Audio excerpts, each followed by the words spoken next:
भंडारा जिल्ह्याच्या लाखांदूर तालुका कृषी अधिकारी कार्यालयातील उपकृषी अधिकारी प्रशांत रामटेके यांच्यावर कर्तव्य बजावत असताना कृषी सेवकानं लाकडी काठीनं जीवघेणा हल्ला केला।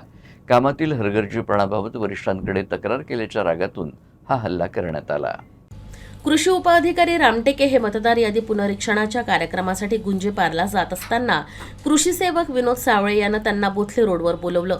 दुपारी ते तिथं पोहोचताच सावळे यांना लाकडी काठीनं त्यांना मारहाण केली। तसंच ही घटना कुणालाही सांगितल्यास जिवंत सोडणार नाही अशी धमकी देत पसार झाला।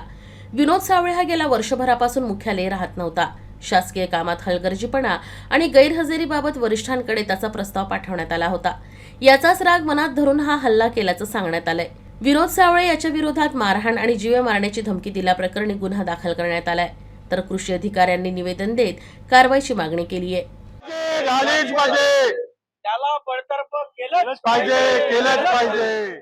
तात्काळ समजा आज उद्या त्या सेवकांवर कारवाई झाली नाही तर सोमवारपासून आम्ही तीव्र आंदोलन करून काम बंद आणण्याच्या भूमिकेमध्ये आहोत। आताच आम्ही माननीय जिल्हाधीश कृषी अधिकारी यांना भेट देऊन त्या संदर्भात पूर्ण माहिती दिलेली आहे।